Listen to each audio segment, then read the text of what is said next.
네, 여러분 안녕하십니까? 컴퓨팅 사고의 임춘서입니다. 한 주 동안 잘 지내셨는지요? 오늘 시간에는 알고리즘에 대해서 강의를 드리도록 하겠습니다. 4강 때 여러분들 기억나실지 모르겠는데 문제 해결을 하는 거에 문제를 분해를 하는 방법에 문제를 분해하는 방법이 있고 패턴을 찾는 패턴 인식 방법, 그 다음에 문제를 간단하게 해서 푸는 추상화에 대해서 설명을 드렸어요. 여러분들 기억나시죠? 기억이 나셔야 될 텐데 하여튼 그렇습니다. 이런 분해, 패턴인식 추상화의 목적은 뭐다? 알고리즘을 만들기 위해서 이다라는 말씀을 제가 드렸지요. 그렇죠? 알고리즘의 목적은 뭐죠? 저번 시간에 말씀을 드렸는데 알고리즘은 결국은 이 컴퓨터라는 아이가 우리가 공부한 컴퓨터 싱킹을 통해 가지고 알고리즘이라는 것을 만드는데 컴퓨터가 자동화로 문제를 이제 앞으로 그 문제는 자동으로 네가 처리해 라고 하기 위해서 알고리즘이라는 게 만든다 라는 그런 전체적인 그거에 대해서 저번 시간에 말씀을 드렸고요. 알고리즘을 어떻게 만드느냐 라는 것을 같이 이번 시간에 공부를 하도록 하겠습니다. 학습 내용은 크게 4가지입니다. 알고리즘이라는 것은 도대체 개념이 뭐야? 라는 거에 대해서 말씀을 드리고요. 알고리즘에도 기술과 방법이 있습니다. 그거에 대해서 설명을 드리도록 하겠습니다. 그 다음에 여러분들 알고리즘에 대해서 어렵게 생각하실 필요 없게 제가 예시를 들어서 설명을 드릴 거고요. 근데 주어진 알고리즘이 또는 여러분들이 만든 알고리즘이 제대로 작동을 하게 하냐라는 것은 평가를 한번 해보셔야 되지 않겠습니까? 그냥 곧바로 컴퓨터가 해가지고 실제 리얼필드에서 얘를 작동을 시켜보니까 안 돌아가. 그러면 안 되잖아요. 그렇죠? 그래서 알고리즘을 컴퓨팅에다가 자동화시키기 전에 평가를 해보는 평가 방법에 대해서 크게 4가지로 오늘 학습을 하도록 하겠습니다. 오늘의 학습 목표는 아래 보시는 것처럼 알고리즘의 개념을 같이 이해하고 제가 쉽게 설명을 드리도록 하겠습니다. 두 번째는 문제풀이를 하기 위해서 다양한 알고리즘 또는 기술들 또는 방법들이 많이 있는데 이거에 대해서도 제가 설명을 드리도록 하겠습니다. 또한 여러 가지 다양한 문제에 적용되는 알고리즘을 예시를 들어서 설명을 드리도록 하겠습니다. 오늘 시간에는 조금 후반부에 특히 알고리즘 평가하는 쪽에 좀 수식이 나와서 여러분들이 약간 어렵다라고 생각을 하실 수 있는데 그냥 알아두시면 됩니다. 첫 번째로 알고리즘의 개념에 대해서 살펴보고요. 알고리즘이 도대체 뭐냐? 제가 사실 2강부터 4강까지 계속 알고리즘에 대해서 말씀을 드렸지만 과연 그 개념은 뭐냐? 그 다음에 예시를 들어서 여러분들이 알고리즘이라는 게 이런 거구나 라는 것을 알 수 있도록 제가 설명을 하겠고요. 그 다음에 이제 결국은 알고리즘을 하는 게 컴퓨터가 알아듣는 언어로 컴퓨터 프로그래밍을 위한 그런 알고리즘이 돼야 되지 않겠습니까? 그래서 이런 컴퓨터 프로그램을 위한 알고리즘에 대해서 여러분들한테 말씀을 드리겠고요. 4번째로 이런 알고리즘이 그냥 아무렇게나 되는 게 아니라 알고리즘이 갖추어야 될 조건이 있습니다. 그런 조건에 대해서 여러분들한테 설명을 드리도록 하겠습니다. 먼저 알고리즘의 개념입니다. 문제를 해결하는 방법을 순서대로 나열한 것. 이게 이제 알고리즘이죠. 저희가 앞 시간에 배웠던 것처럼 분해와 패턴 인식과 추상화 과정을 통해서 어떤 문제에 대해서 문제라는 게 현실과 이상 사이의 갭을 해결하는 게 문제를 해결하는 것이다 라고 말씀을 드렸지 않습니까?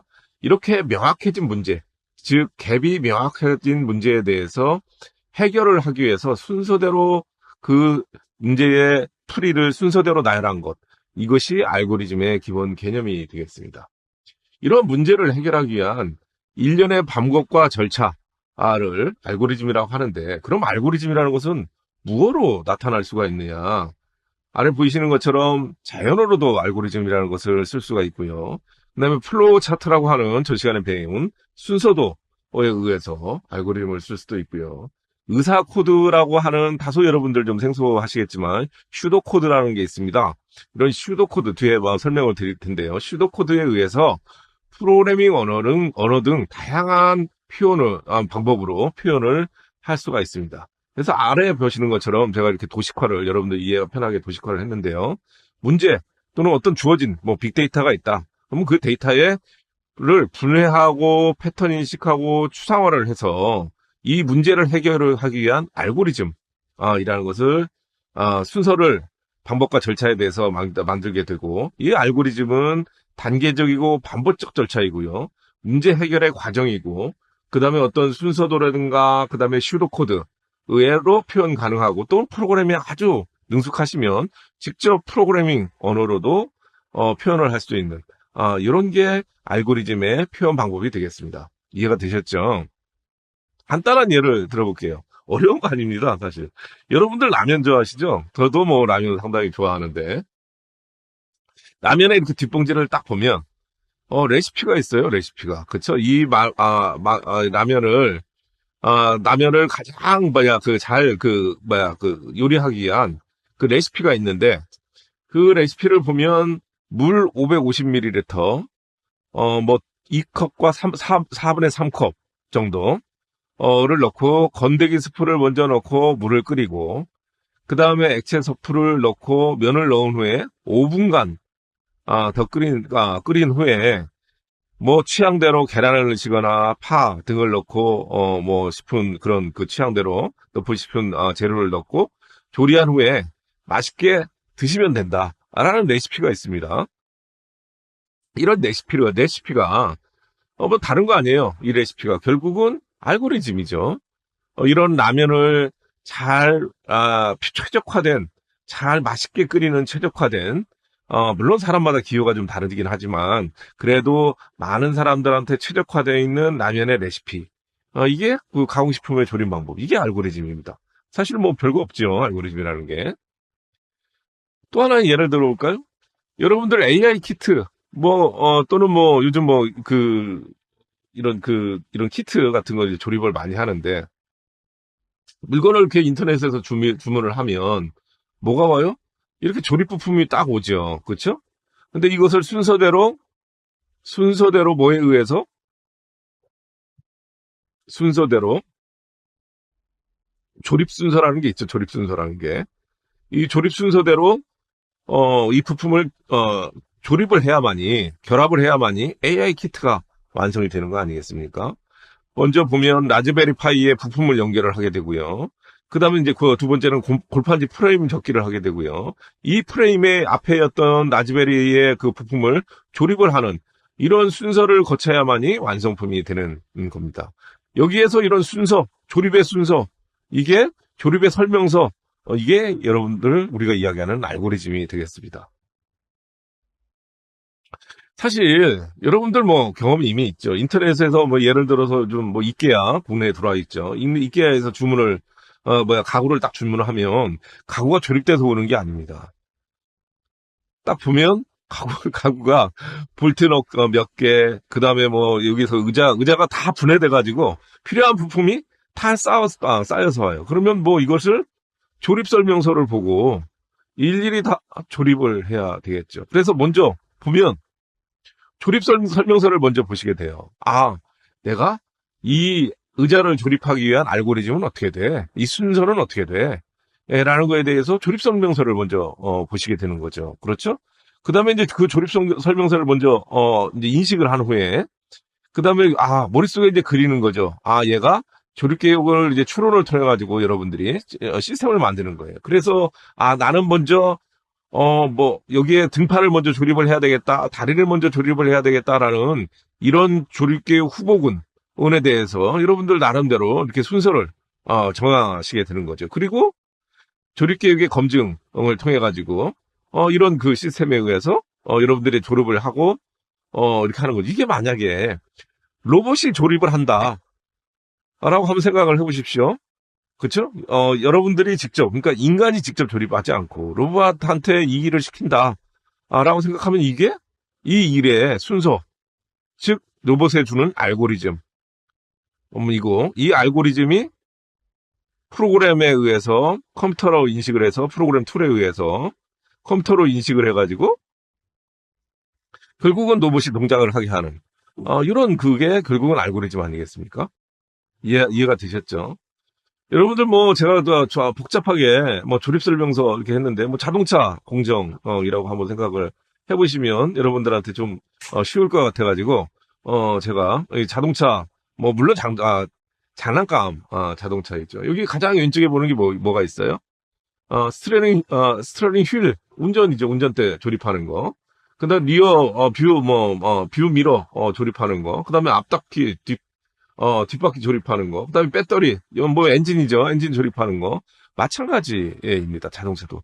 더 여기서 훨씬 더 복잡도가 많을 뿐이지, 이런 순서에 의해서 모든 일들이 행해지는 거. 이게 우리는 알고리즘이라고 이야기를 하고요. 아까 플로우 차트라고 이야기했던 것처럼 이것을 순서도라고 이야기를 하고요. 여기에 이제 각종 로봇이 붙는다고 생각을 하면 결국은 얘를 프로그램 툴에 의해서, 그게 뭐 파이썬이 됐던 C랭귀지가 됐던 뭐가 됐던 프로그램 툴에 의해서 얘가 컴퓨터가 알아듣게 하고 컴퓨터는 로봇이 알아듣게 해서 얘를 조립하는 이런 그 순서를 가지게 됩니다. 이해가 되셨죠? 컴퓨터 프로그램을 위한 결국은 알고리즘이다. 이렇게 이야기를 할 수가 있죠. 그렇죠? 만약에 알고리즘을 사람이 실행을 한다면 앞서 보신 것처럼 사람은 이런 알고리즘에 대해서 순서대로 절차를 그냥 수행을 하면 되고, 사람이 기본적으로 사용하는 자연어, 내추럴 랭귀지를 가지고 사람이 이해할 수 있는 언어. 여러분들 아까 조립도를 보셨지 않습니까? 이 조립도가 뭐로 되어 있어요? 인간이 이해할 수 있는 언어로 되어 있지 않습니까? 여러분들은 이 언어를 보고 자동차도 조립을 하고, 이케아에서 싼 가구도 조립을 하고, 뭐 이런 일들을 여러분들이 수행을 하는 거죠. 누구나 다 그 순서에 의해서 조립도를 이해를 하면 그 알고리즘, 그 순서에 의해서 의자를 조립하고 자동차를 조립을 하게 되는 겁니다. 근데 실제 컴퓨터가 이렇게 작동을 하면 굉장히 좋겠는데, 실제 컴퓨터는 자연어를, 물론 요즘 뭐 인공지능이 기술이 뛰어나서 언제 뭐 자연어에 근접하는 정도의 그런 수준까지 와 있지만, 아직은 뭐 그 컴퓨터가 이해할 수 있는 이런 알고리즘을 가지고 뭐 프로그램을 만든다는 것은 아직은 좀 더 시간이 있어야 되기 때문에, 결국은 이런 알고리즘을 이 컴퓨터가 실행을 한다면 앞서 말씀드린 것처럼 프로그래밍 언어로 우리가 이게 컴퓨터가 인식을 할 수 있는 언어로 바꿔줘야 된다라는 말씀을 전 시간에 도 드렸고요. 그래서 인간의 프로그래밍이라는 게 어려우니까 결국은 인간이 이해하기 쉽게 이렇게 그 프로그래밍 언어로 되어 있는 게 뭐라고 그랬어요? 하이 레벨 랭귀지라고 그렇게 이야기를 했고요. 시스템에 가까우면 가까울수록, 이런 머신에 가까우면 가까울수록 프로그래밍 언어가, 이 프로그래밍 언어가 머신에 가까우면 가까울수록 로레벨 랭귀지이고, 사람의 내추럴 랭귀지에 가까우면 가까울수록 이게 어, 하이 랭귀지의 그런 프로그램 언어다라고 말씀을 드렸고요. 그다음에 반대로 이런 로레벨 언어일수록 컴퓨터가 인식을 빨리 하기 때문에 시스템 친화적이니까, 그렇죠? 속도는 얘가 훨씬 빠르다. 훨씬은 아닌데 하여튼 빠르다. 라는 거고, 상대적으로 얘는 속도 측면에서는 프로그램 코딩하기는 자연어에 가까워서 프로그램 코딩하기는 상대적으로 쉬운데, 실제 시스템이 작동하는 이런 그 속도, 측면에서는 얘가 좀 뒤진다라는 말씀을 드렸습니다. 그래서 우리는 그 하이레벨 랭귀지, 뭐 C라든가 C++, 자바, 파이썬 등과 같은 하이레벨 언어에서 다양하게 이런 랭귀지가 존재를 하는데, 우리는 파이썬, 가장 자연어에 가까운, 파이썬을, 통해서 컴퓨팅 사고를 학습을 하게 될 거다. 라는 말씀을 드렸습니다. 컴퓨터 프로그램을 위한 알고리즘에 대해서 한번 살펴보도록 하겠습니다. 여러분들이 뭐 이제 파이썬을 사용해서 프로그램을 이제 구현을 해요. 여러분들 이게 좋아하는 이 게임이죠, 게임. 게임을 한번 생각을 해보시죠. 먼저 게임을 이제 이런 알고리즘이 있어요. 게임을 이제 딱 준비를 해요. 그렇죠? 그다음에 초기화를 딱 시키고, 그 다음에 이제 타임틱 딱 시작을 하는 거죠. 그러면 얘가 턴을 이제 시작을 하고, 첫 줄에 이동 가능하냐, 맞냐, 틀리냐, 맞다, 그러면 게임 종료, 그 다음에 타임틱 종료, 타임틱 해가지고 계속 이런 블록 쌓기를 하게 되는 거죠. 이게 이제 알고리즘, 설계이고요. 그래서 여기 보면 등수가 10등 이내냐, 그러면, 아니다. 그러면 그냥 점수 저장하고, 이게, 등수가 10등이다. 그러면 이 결과물을 화면에 출력하고, 그 다음에 다시 시작 화면으로 이동을 하고, 뭐 이런 식의 전체적인 루틴을 갖는 거. 이게 이제 그 컴퓨터 프로그램의 알고리즘입니다.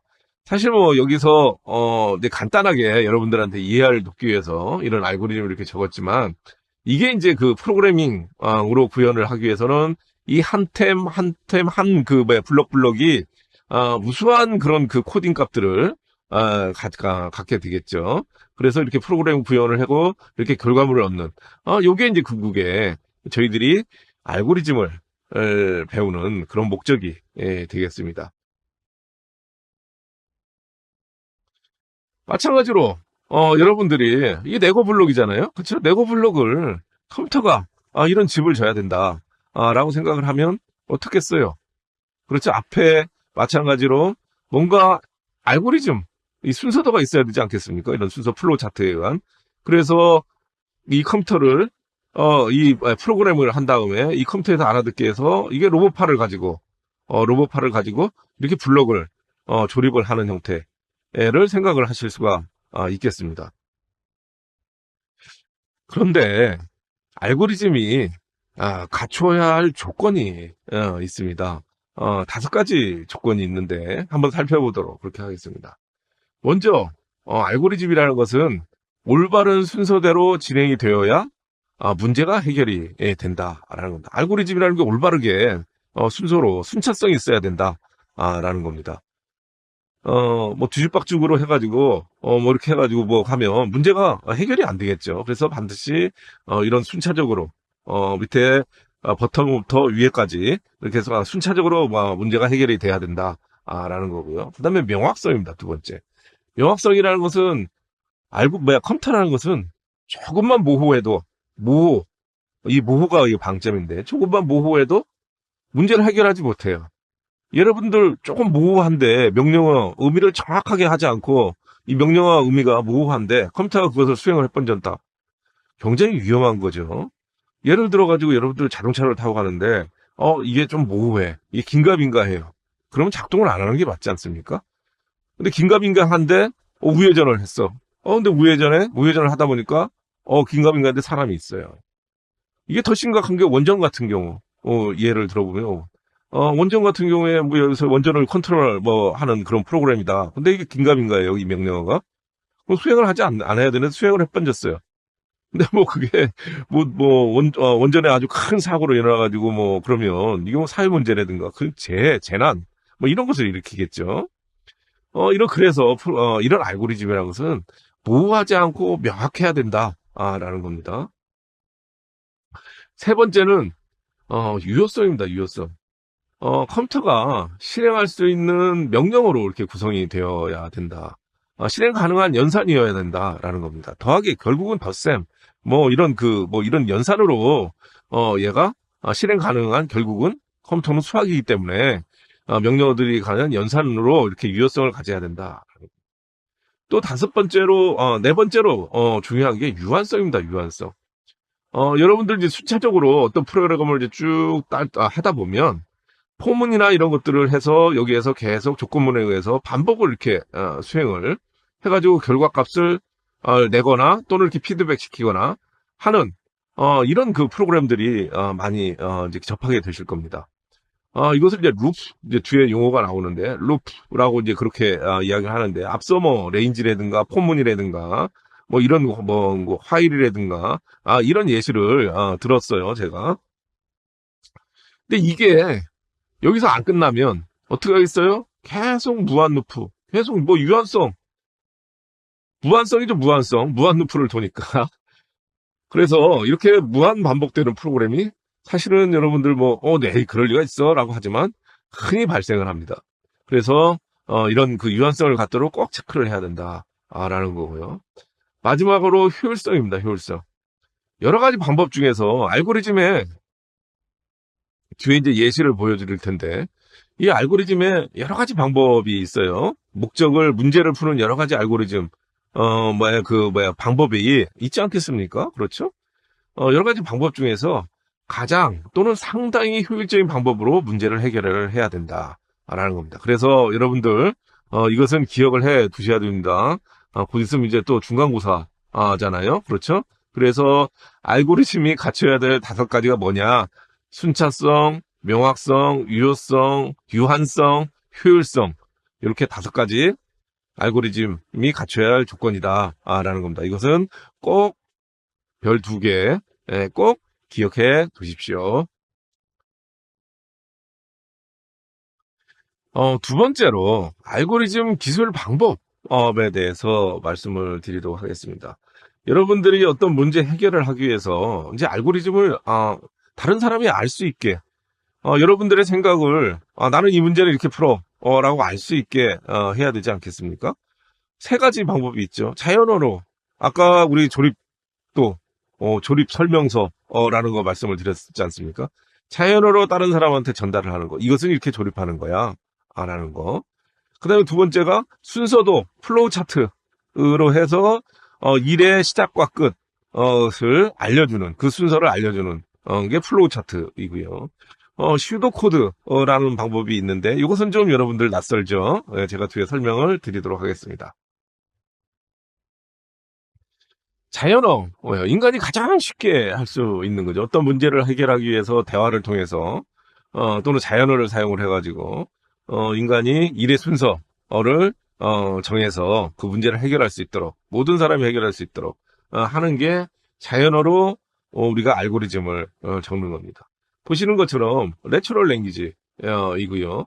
인간이 문제 해결 절차를 단계별로 자연스럽게 말로써 기술하는 방법을 자연어라고 이야기를 합니다. 하나의 예시를 들어볼까요? 가장 흔한 걸로 여러분들 하루에 전화를 몇 통 주고받습니까? 전화를 몇 번 거십니까? 친구한테 또는 여러분들 부모님이라든가 동료 무슨 일이 됐든지 간에. 그래서 친구한테 전화 걸기라는 것을 한번 예를 한번 들어보도록 하겠습니다. 인풋은 뭐예요? 친구 이름이죠. 아웃풋은 없는 것은 좀 그렇고 통화죠. 아웃풋은 통화를 하는 거죠. 그렇죠? 통화하고 또 목적이 이거니까 한번 이것을 스텝으로 한번 기술을 해 볼게요. 자연어로. 다 이제 스마트폰 쓰시니까 먼저 스마트폰을 집어. 그쵸? 그 다음에 여러분들 화면 잠금을 해제 하셔야죠. 그 다음에 여러분들 친구 전화번호 기억하시는 분들 아주 친한 친구면 그렇지만 연락처에서 대부분이 친구의 전화번호를 서치를 하죠. 그 다음에 그 전화번호를 찾아서 통화 버튼을 누르지 않습니까? 그쵸? 근데 딱 한데 공교롭게 친구가 통화 중이에요. 그러면 딱 끊죠. 그리고 5분 정도 기다렸다가 다시 어떻게 해요? 스텝 2로 위로 다시 넘어가죠. 그렇죠? 친구의 전화번호를 찾고 통화 버튼을 누른다. 또 통화 중이에요. 그럼 다시 또 이렇게 피드백해서 넘어가죠. 여기서 계속 룹 도네요. 그렇죠? 그래가지고 결국 이제 전화를 근데 친구가 전화를 결국은 그래서 받지 않는다. 그러면 어떻게 해야 돼요? 전화를 받지 않으면 문자 메시지를 남긴 후에 종료를 해번죠. 그렇죠? 근데 2번째 해가지고 전화를 받았어요. 그러면 4번은 스킵하고 5번으로 넘어가죠. 그렇죠? 그래서 전화를 받으면 이제 통화를 하는 거죠. 재밌게 통화를 하고 울라불라 이제 통화를 하고 통화가 끝나면 종료한다. 요게 자연어로 기술할 수 있는 순서도 플로우 차트 또는 자연어로 기술하는 자연어에 의한 내추럴 랭귀지에 의한 이 전화고는 방법이죠. 사실은.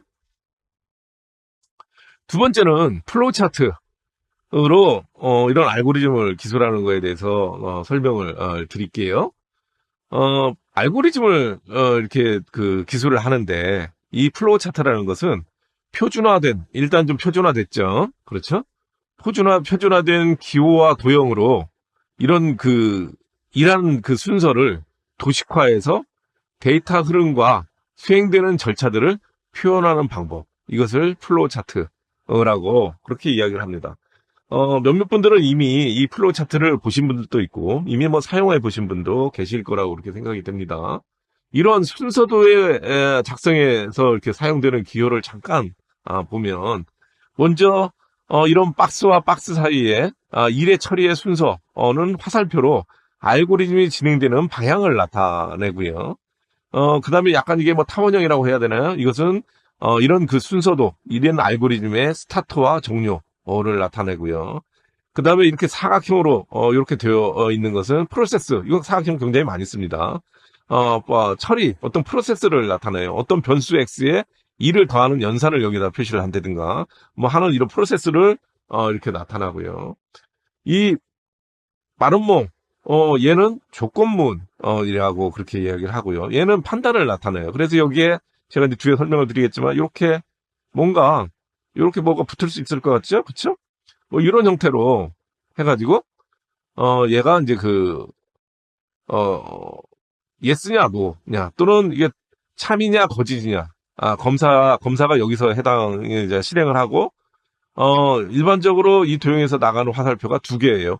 있으면 이게 참, 거짓, yes, no, 뭐 이런 식으로 이 받은 조건에 따라서 여기서 뭐 이게 10보다 크냐, 뭐 0보다 작냐, 뭐 이런 거죠. 예를 들어서 뭐 이런 식으로 표시가 됩니다.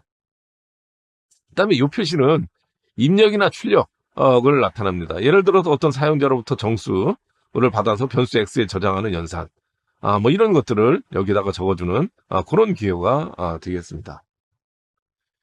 이 플로우 차트의 가장 기본적인 제어 구조가 세 가지 형태의 제어 구조가 있습니다. 먼저 시퀀스, 순차 구도예요. 참 쉽죠? 순차 구도는. 그쵸? 그냥 쭉 어떤 일이 순차적으로 명령어들이 순차적으로 실행되는 구조를 우리는 시퀀스, 순차 구조라고 이렇게 이야기를 하고요. 여기 보니까 앞서 우리가 이야기했던 컨디션이라는 그 블록이 있어요. 그쵸? 이것은 셀렉션, 선택 구조라고 그렇게 이야기를 하고요. 둘 중에 입력된 어떤 그거에 의해서 둘 중에 하나를 선택하는, 요런 구조로, 되어 있어요. 이터레이션, 반복 구조라는 것도 있어요. 안 되면 위로 다시 올라가요. 될 때까지. 그쵸? 얘하고 얘하고는 다르죠. 그쵸? 하나는 선택 구조, 어떤 선택해서 다음을 두 가지 중에서 하나를 선택을 하는 거. 신데, 얘는 반복 구조예요. 이게 참이야? 참이야? 그러면 올라가. 거짓이면 실행이야. 노야? 그러면 밑으로 가. 예스야? 그러면 뭐 그냥 다음 단계로 넘어가. 이런 겁니다. 이것을 이터레이션. 이렇게 세 가지의, 순차 구조, 선택 구조, 반복 구조, 반복 구조. 이렇게 세 가지의 플로우 차트에 세 가지 기본 제어 구조가 있다. 기억해 두세요. 순서도 예시를 한번 들어볼까요? 어떤 여러분들이 기차 여행 많이 하시잖아요. 그쵸? 기차 여행 이제 뭐 많이 이제 하시는데, 기차를 기차표를 예매를 하는 순서를 한번 보면, 물론 이 앞에 해야 될 일도 굉장히 많이 있지만, 심플하게, 먼저 시작 딱 하면, 기차표 예매 사이트를 접속을 하시죠. 그렇죠? 그 다음에 접속을 해가지고 내가 원하는 시간대에 원하는 좌석이 있는지 살펴보는 거죠. 근데 원하는 좌석 또는 원하는 시간대에 그 기차가 없어요. 그러면 다른 시간대나 다른 좌석을 검색을 해야 되겠죠. 그쵸? 그래서 다른 좌석을 시간을 검색을 하니까 그 시간대에 있어요. 좌석이 있어요. 그러면 그래, 오케이. 원하는 좌석이 있어. 예스. 그러면 뭐예요? 여러분들 지갑을 열어서 결제를 진행을 하게 되는 거죠. 그 다음에 이제 결제를 진행을 한 다음에, 여러분들 돈 주고 샀으니까, 기차표를 출력을 해가지고, 여러분들 그 기차를 이용할 수 있게 하는 거죠. 그래서 이제 종료하는, 요런 순서로, 여러분들이, 기차를 예매를 하시지 않습니까? 맞죠? 그쵸? 근데 사실은, 이 플로우 차트 하는데, 사실은 여러 가지, 좀 굉장히 심플하게 나타났지만, 이게 만약, 그냥 프로그램을 옮기려면 훨씬 더 복잡해져야 되겠죠. 좌석이 있느냐, 없느냐, 시간대는 몇 시간이냐, 왕복으로 갈 거냐, 뭐 그렇죠. 편도로 할 거냐, 뭐 이런 여러 가지 더 고려해야 될 점들이 훨씬 더 많지만 일반적으로 기체 예매 순서는 이렇지요. 여러분들이 집에서 학교에 등교하는 또는 회사에 출근하는 그런 순서들을 한번 볼까요? 집에서 출발을 해요. 근데 딱 시간을 확인을 딱 해보니까 오전 7시 이전이다. 예스. 그러면 나는 버스. 편안하게 난 버스로 갈래. 한 번에. 근데 이후야. 이후다. 그럼 차들이 많이 막히니까 나는 지하철을 이용을 해야 되겠다. 그래서 학교 또는 회사에 도착하는 이런 것도 여러분들 순서도 있죠. 그렇죠? 앞서 보시는 것처럼 선택 구조와 반복 구조와 순차 구조를 사용을 했죠. 그렇죠? 여기 보시면 여기 순차 구조, 반복 구조. 그렇죠? 얘는 선택 구조를 갖는 그런 예시를 보여드렸습니다. 이런 플로우 차트는 결국은 이 플로우 차트의 목적이 컴퓨터 실행을 위해서 알고리즘, 이런 플로우 차트로 알고리즘을 만드는 거지 않습니까? 그래서 이런 것들을 인스트럭션들의 기능을 가질 수 있도록 그렇게 플로우 차트를 만들어야 됩니다. 이 6가지가 있는데 기능들이 먼저 그 아리스메틱 해가지고 덧셈과 뺄셈 연산 기능으로 플로우 차트를 만드셔야 되고요. 그 다음에 어사인 할당이죠. 어떤 데이터 값을 어떤 메모리에 저장 또는 다른 장소로 옮기는 x 값을 뭐 1로 할당을 해라. 뭐 예를 들어 이런 거죠. 베리어블 변수 1번이 어떻게 해라. 얘를 베리어블 2로 변화시켜라. 뭐 이런 것들. 이게 할당이죠. 그렇죠? 그 다음에 인풋과 아웃풋이에요. 데이터의 입력과 출력의 기능이 있어야 되고, 비교. 두 데이터 값을 비교해서, 주어진 값이 뭐 1보다, x가 1보다, 크냐, yes냐, no냐, 뭐 이런 거죠. 그 다음에 컨디션, 비교 결과에 따른 선택적으로 실행 가능한 거. 그 다음에 이터레이션, 특정 인스트럭션들의 반복 실행이 하는 거. 이렇게 6개 기능을 알고리즘의 구성 요소들을 가지고 있다라는 겁니다. 이거 꼭 기억해 두세요. 세 번째로 슈도코드에 대해서 말씀을 드리려고 합니다. 슈도코드는 사실은 여러분들 조금 생소하죠. 앞에 두 가지보다는. 그렇죠? 슈도코드라는 것은 다른 게 아니라 여러분들이 이제 파이썬을 한다든가 또는 이미 자바를 옛날 분이시면 베이직이라든가 또는 포트란이라든가 그다음에 파스칼이라든가 이미 가장 자기가 최적화된 자기가 이미 학습한 그런 언어들이 있을 거예요. 그렇죠? 이런 언어들을 가지고 완전한 그런 프로그래밍 언어는 아니지만 이런 언어를 가지고 이런 코드를 흉내내서 자유롭게 알고리즘을 기술하는 거. 마치 이제 프로그래밍 언어를 이제 아주 이제 여러분들이 이제 경험이 많이 있으면 프로그래밍 언어로 프로그래밍 언어라는 게 제 4의 언어다. 이렇게 이야기를 하기도 하잖아요. 제 5의 언어인가요? 하여튼 꼭 인간이 배워야 될 제 4의 언어다. 이렇게 이야기를 현대인이 배워야 될 또 하나의 언어다. 이렇게 이야기를 하는 게 그런 겁니다. 그래서 마치 자연어를 쓰듯이 이 프로그래밍 언어가 되면, 그걸로, 실제 이런 알고리즘을, 만들어서, 상대방한테 전달을 할 수가 있겠죠. 예를 들어서 이런 겁니다. 하나의 예를 들어볼까요? 비즈하고 버즈, 비즈 또는 버즈라는 게임의 의사 코드예요. 사무 배수, 어떤 숫자에서 사무 배수라고 하면 비즈라고 이렇게 프린트를 하고요. 표시를 하고 화면에다가 5의 배수다. 그럼 버즈라고 이렇게 표시를 하게 프로그램을 알고리즘을 만든다. 라고 하는데 이것을 슈도코드로 알고리즘을 만든다. 나는 포트란에 나는 포트란이 머릿속에 딱 들어가서 해박해. 라고 하면 이 포트란 스타일로 알고리즘을 만드는 거예요. 한번 보실까요? 그냥 대충 한번 보시면 비즈하고 버즈 게임 프로그램이에요. 그렇죠? 1에서부터 100까지 돌려서, 그쵸? 밑에 그냥 쭉 보시면 여러분들 이해를 할 수가 있을 거예요. 3으로 나눠서, 이게 떨어지면 비즈라는 걸 표시를 하고, 5로 나눠가지고, 이게 5로 나눠가지고, 떨어지면 버즈라는 것을 표시를 해라. 라는, 그런 프로그램이에요. 그렇죠. 포트란으로 스타일로 표시를 한 거고요. 여러분이 파스칼, 스타일로 의사 코드를 하면 또 이런 식으로, 표시를 할 수가 있고요. 실행기지, 스타일로 의사 코드를 하면 이런 식으로, 스타일로 이런 것도 표시를 하는 거. 이런 알고리즘을 표시를 하는 것을 슈도 코드라고 이렇게 합니다. 코딩하기 전에 슈도 코드다. 가상의 코드다.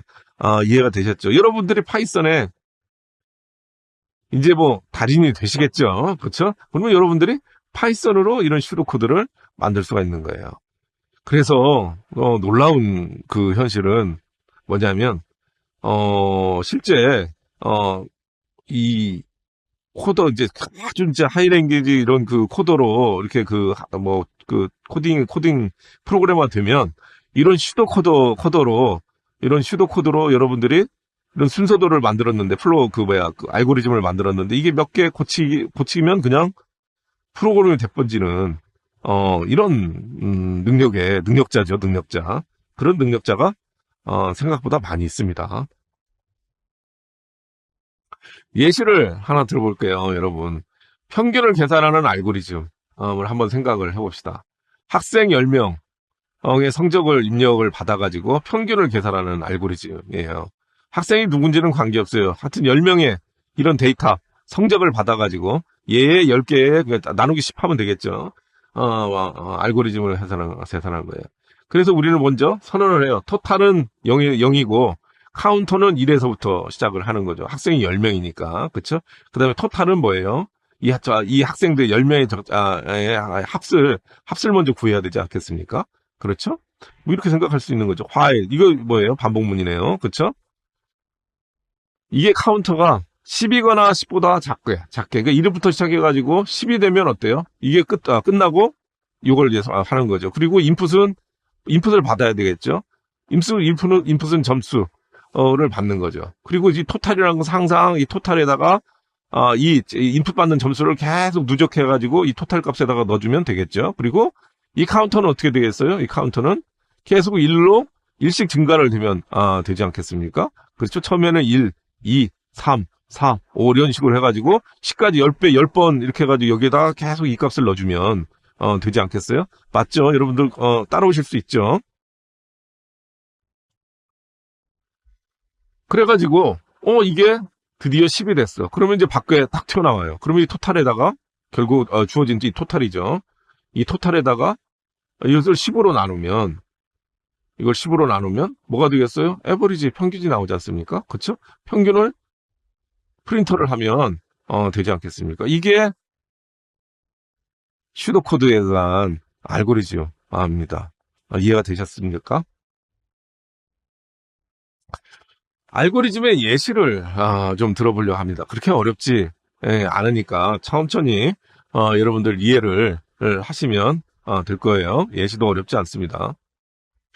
먼저 정렬 문제. 사실 이제 그 컴퓨팅에서 프로그램에서 첫 번째로 이제 하는 게 어떤 그 프로그램 랭귀지를 학습을 하든지 간에 이런 정렬에 대해서 먼저 이야기를 합니다. 그래서 정렬 문제, 소팅 이제 영어로는 그래서 어떤 것을 오름차순 이렇게 오름차순으로 0에서부터 오름차순으로 이렇게 순서대로 나열을 해봐라. 라는 뭐 그런 거예요. 근데 문제는 이 컴퓨터는 모든 숫자를 사람은 어떻게 판단을 해요? 쫙 위에서 보고 그렇죠? 전체를 보고 이 눈으로 해가지고 딱 숫자를 보고 한 번에 이렇게 보고 비교를 해가지고 이렇게 숫자를 맞추지 않습니까? 근데 컴퓨터는 그렇게 하지를 못해요. 속도는 무진장하게 빠른데 컴퓨터는 모든 숫자를 한 번에 보지는 못하죠. 그래서 한 번에 보고 비교하지 못한다. 이것은 인간의 능력이죠. 그렇죠?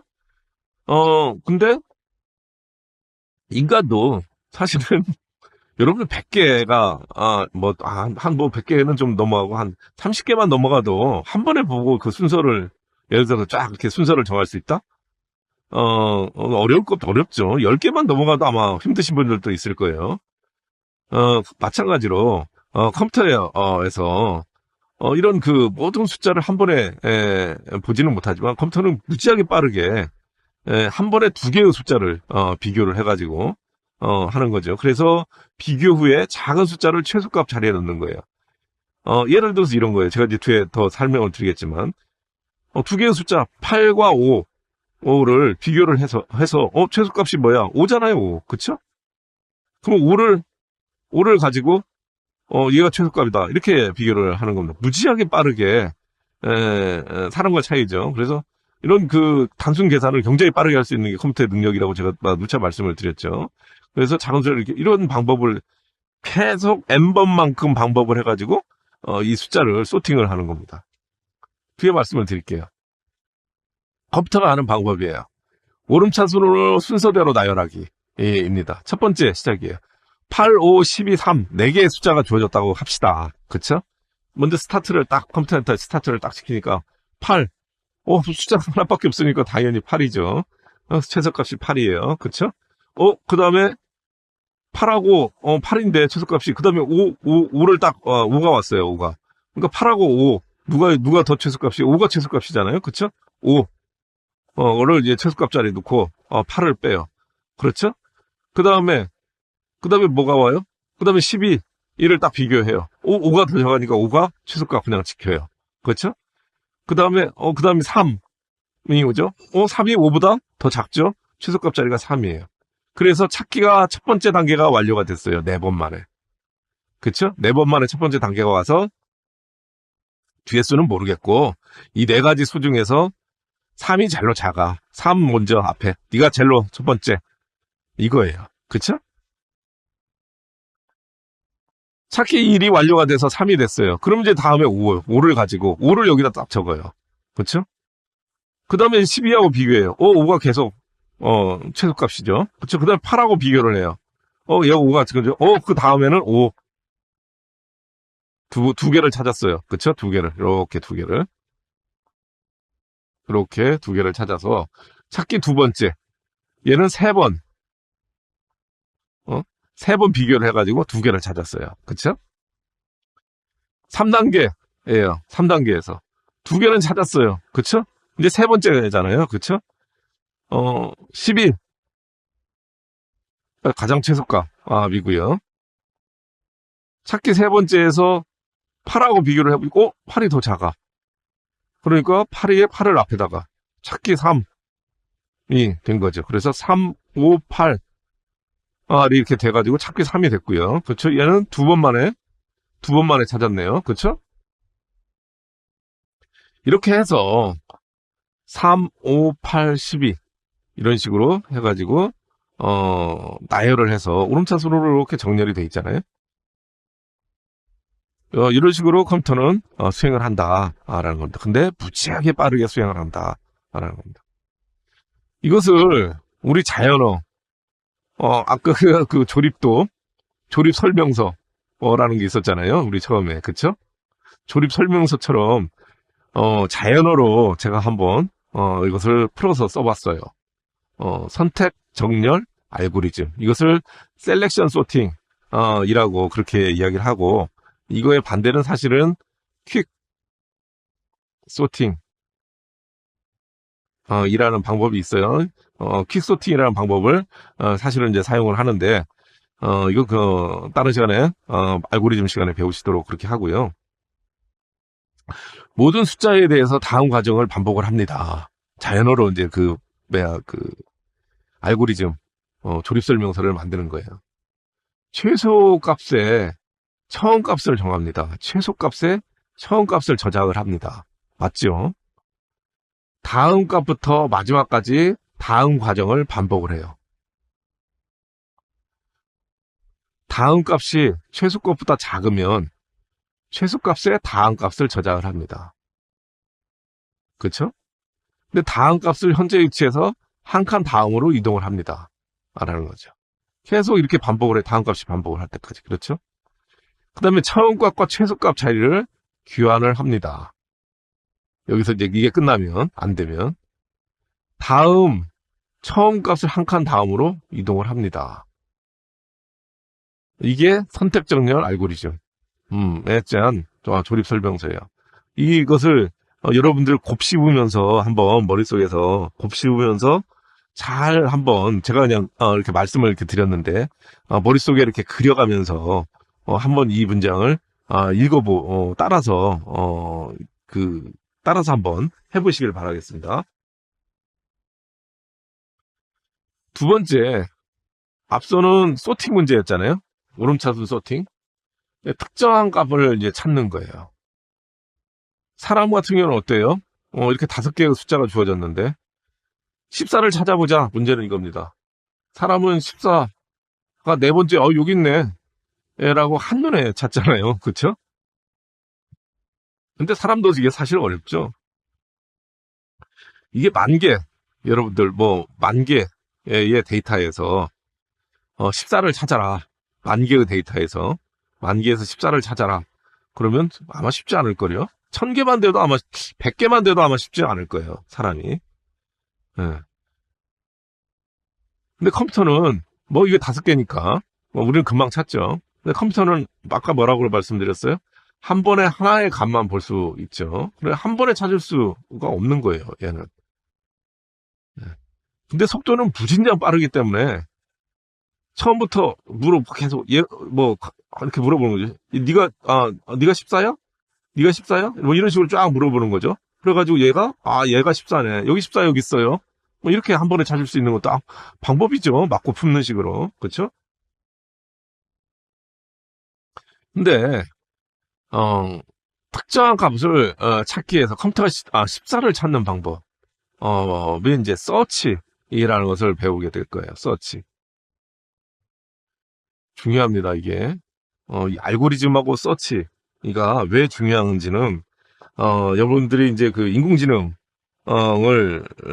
배우게 되면, 왜 이렇게 알고리즘이 이렇게 어렵고, 이 어려운 알고리즘 때문에 결국은 인공지능이 나왔고, 그 인공지능이라는 게 뭐 때문에 뭘 구하는 거구나라는 것을 제가 저번 학기에 인공지능과 미래사회 그것을 수강을 하신 분은 이런 서치의 중요성, 알고리즘의 중요성, 그것 때문에 인간이 이런 그 문제에 봉착했을 때에 그 해결하는 것을 결국 인공지능이라는 애가 해결을 해준다. AI라는 애가. 라는 거에 대해서 이해를 하실 거예요. 근데 이건 이제 이 서치, 아주 기본 학습이기 때문에 서치에 대해서 첫걸음을 뛰는 겁니다. 컴퓨터가 14를 찾는 방법이에요. 앞서 말씀드린 것처럼 앞에서부터 순서대로 살펴봐 14를 찾는 거. 이것을 우리는 시퀀셜 서치라고 합니다. 정렬 알고리즘. 순서대로 이렇게 찾는 것이죠. 근데 숫자가 많거나 공교롭게도 찾을 숫자가 맨 꼬라비에 있어요. 그러면 숫자가 시간이 어때요? 오래 걸리죠. 그렇죠? 그게 숫자가 한 10억 개다. 데이터 10억 개 우습습니다. 그렇죠? 이런데 1억 개의 데이터 중에서 뭘 찾는다. 그러면 시간이 굉장히 오래 걸리죠.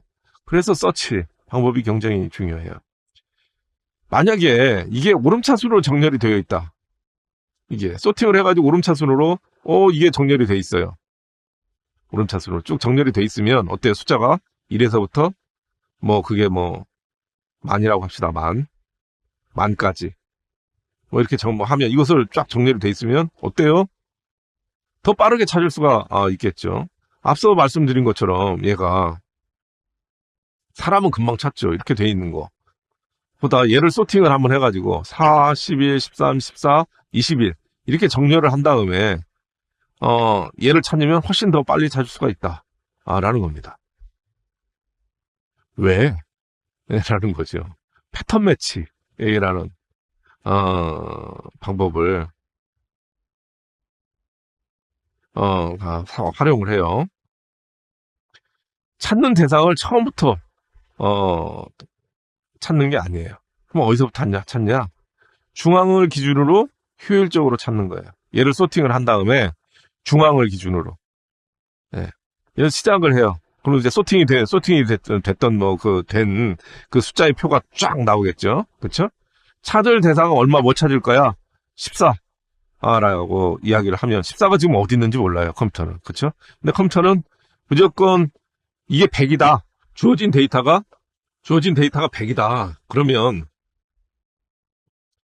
그냥 둘로 나누는 거예요. 얘를 가운데서부터 찾는 거예요. 가운데서부터. 그러면 이거의 가운데는 뭐예요? 4, 11, 13이잖아요. 그쵸?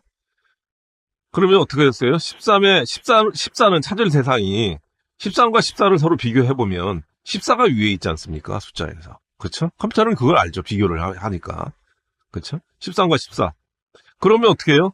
13의 밑에 있는 거. 얘는 안 찾는 거예요. 여기서는. 쉽게 이야기해서. 위에서 찾는 거예요. 위에서. 그러면 14와 21이 있어요. 그쵸? 14와 21. 얘를 반으로 나눌 수 없으니까 뭐 예를 들어서 21이라고 봅시다. 21을. 21을 딱 검색을 해보니까 14가 어때요? 21보다 찾을 대상이 얘하고 얘를 비교를 하니까 얘가 더 크잖아요. 이 아래에 있는 거잖아요. 그쵸? 21보다. 그럼 14. 여기 14 여기 있네. 이렇게 찾는 거예요. 이게 패턴 매치 방법입니다. 특정한 값을 찾기 위한. 이해가 되셨죠? 그래서 찾을 대상을 중앙 기준으로 효율적으로 찾기 라는 겁니다. 앞서 말씀을 다 드렸어요. 그쵸? 그래서 얘를 다 지우고 14라는 게 그냥 있죠. 14하고 14를 비교하니까 같아. 얘하고. 그냥 찾아 번지는 거죠. 찾을 대상을 반씩 나눠서 검색해가지고 완료를 하는 겁니다. 순서를 확 줄였죠. 이런 게 서치라고 그렇게 이야기를 합니다. 이런 특정값 찾기, 이런 것을 무슨 서치라고 하냐. 앞서 이렇게 순차적으로 한 것을 시퀀셜 서치라고 이렇게 이야기를 했는데, 이런 서치는 바이너리 서치라고 그렇게 이야기를 합니다. 반씩 나누어서 찾는 방법이고요.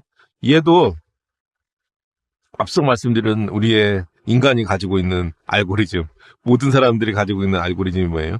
자연어 알고리즘. 있잖아요. 자연어로 얘를 기술을 제가 한번 해봤어요. 제가 그냥 읽어볼 테니까 여러분들은 그냥 뭐 듣고 이렇게 흘리지 마시고 하나씩 머리에다 그려가면서 요것을 순서대로 한번 수행을 해보시기 바랍니다. 향후 찾을 범위 숫자가 아무것도 없을 때까지 다음 과정을 반복을 하는 거예요. 가운데 위치를 찾으려면 어떤 숫자 1에서부터 n까지 가운데 위치를 찾으려면 어떻게 해야 돼요? 여기서 여기까지를 칼큘레이션을 한 다음에 이것을 둘로 나눠서 이 가운데 테이블을 찾으면 되잖아요. 그렇죠? 최하 위치와 최상 위치를 찾아서 그것을 2분의 1로 나눈다. 이게 가운데 위치죠, 여기가. 그렇죠? 이 가운데 값 위치에 있는 값. 진짜 가운데 있는 값이 얼마야? 너 얼마야? 물어보는 거죠. 가운데 있는 값이 우리가 찾을 값, 예를 들어서 52라고 합시다. 가운데 있는 값이 52. 얘를 딱 비교해 보니까 52야. 이게 이게 웬 행운? 그냥 한 번만에 끝나는 거죠. 1차 거 찾기 완료. 끝내버렸어요. 근데 1차하지 않을 거예요. 어떻게 해야 돼요?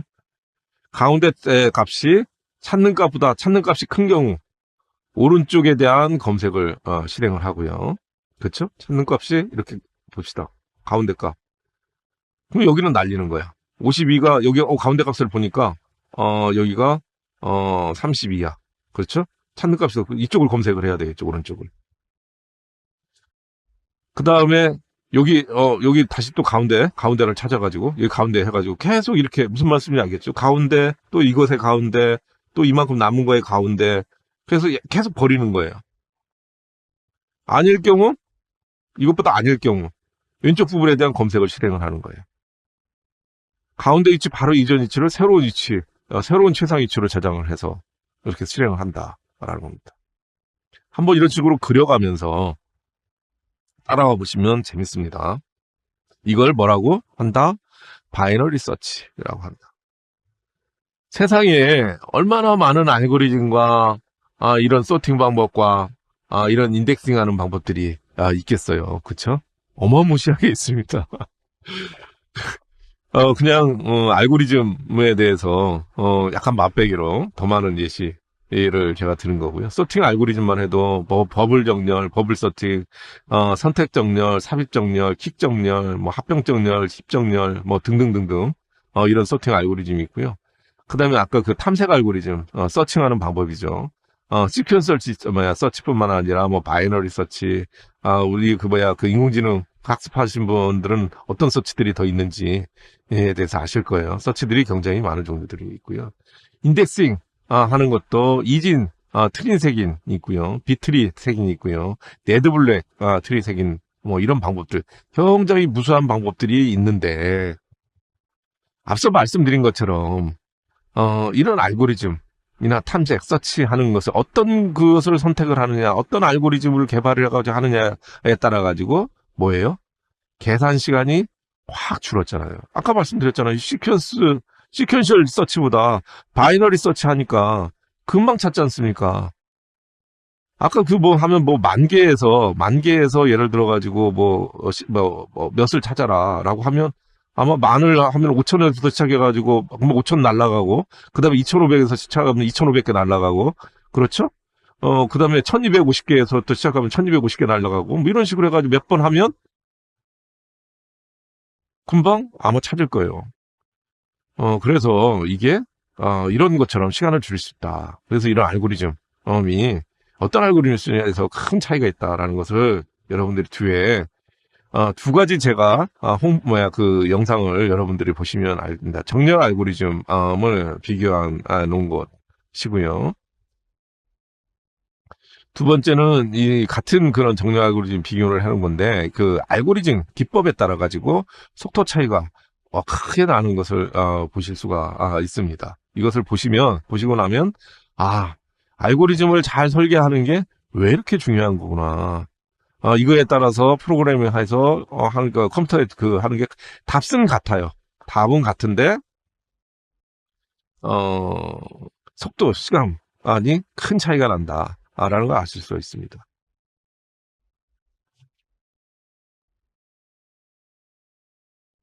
네, 여러분 앞에 영상 보니까 어때요?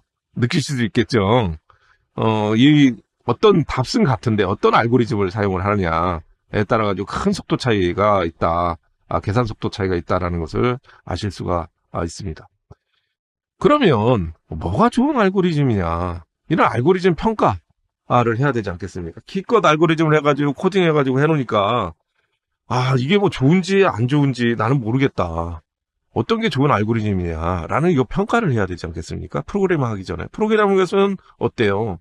시간과 돈과 굉장히 어마어마한 이런 노력이 들어가지 않습니까? 프로그램을 만들기 전에. 그러니까 이런 알고리즘에 의해서 사전에 평가를 하는 겁니다. 그래서 평가하는 방법에 대해서 말씀을 드릴 거고요. 어떻게 컴퓨터 알고리즘 또는 프로그램을 성능 평가를 하느냐 라는 거에 대해서 말씀을 드리려고 합니다. 그 다음에 알고리즘의 성능 향상을 시키는 방법은 뭐가 있느냐라는 거고요. 이런 그 알고리즘의 성능 평가하는 거에 수식이 있어요. 그래서 빅 O 노테이션 이라는 O값, OF, O라고 하는 오더 오브 X N의 매스 이런 식으로 로그의 N 이런 식으로 하는 이런 빅 오 노테이션이라는, 이런 방법이 있습니다. 그래서 이것까지 설명을 드려서 알고리즘 평가하는, 방법에 대해서 여러분들한테 설명을 드리도록 하겠습니다. 먼저 평가예요. 이밸루에이션. 그쵸? 개발해놓은 알고리즘 또는 제품 또는 프로그램이죠. 프로그램이 얼마나 잘 만들어졌는지 판단하는, 척도예요, 척도. 평가해야 될 요소가 이런 5가지가, 있죠. 당연하게 첫 번째는 원하는 답을 정확히 얻을 수 있느냐, 라는 이런 정확성을 평가를 하는 거고요. 그 다음에 두 번째는 뭐예요? 얼마나 빨리, 그쵸? 원하는 정확한 답을 얻느냐, 라는 겁니다. 세 번째, 답을 얻는데 얼마나 많은 자원이 필요한가. 같은 답을 얻었는데 어떤 것은 CPU 5개, CPU 10개, 어떤 것은 CPU 1개로 더 빠른 게 답을 얻었다. 같은 답을 얻었다. 그럼 후자가 더 좋은 거죠. CPU 하나 가지고 적은 자원 가지고 더 빠른 걸로 빠른 그런 그 속도로 답을 얻었으니까요. 어떤 자원이 필요하냐? 얼마만큼의 많은 자원이 필요하냐? 네 번째, 사용 설명서예요. 아까 조립 설명서. 이게 얼마나 휴먼한테, 그러니까 그 사람들한테 이런 설명서가 얼마나 잘 작성되었냐? 라는 겁니다. 그렇죠. 알고리즘을 평가하려면 모든 사람이 그 조립 설명서를 보고, 플로우 차트를 보고, 또는 슈도 코드를 보고, 똑같이 그 프로그램을 할 수가 있어야 되겠죠. 똑같은. 그래서 얼마나 더 잘 작성되었느냐. 이건 도큐멘테이션 아닙니다. 그리고 다섯 번째. 예. 얼마나 유용하고 쉽게 사용할 수 있느냐. 라는 겁니다. 이 알고리즘이라는 것 또는 이 개발된 프로그램이 본인만 사용하는 게 아니지 않습니까? 같은 결과값을 놔도 UI가 얼마나 프렌들리하고 UX까지 요즘은 따지지 않습니까? UX가 뭔지 아세요? 유저 엑스퍼리언스, 하고 사람의 그런 경험, 그 일을 해본 사람들의 경험을 여기다가 프로그램에 가면을 해서 이 프로그램을 아주 프렌들리하게, 예, 사람들한테, 그게 여러분들 쓰시는 안드로이드하고 또는 iOS, 애플폰, 아이폰이에요, 아이폰. 그렇죠? 여러분들 그래서 호불호가 갈리잖아요. 어떤 사람은 안드로이드가 편하다? 어떤 사람은, 무슨 소리야, 애플폰이 짱이야. 뭐 이렇게 이야기를 하죠. 그렇죠? 그리고 점점 더 유저 프렌들리하게, 그렇게 가지 않습니까?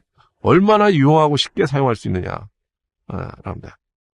이 다섯 가지가, 여러분들이 개발한 알고리즘 또는 제품, 프로그램이 잘 만들어졌냐 하는 판단의 기준입니다.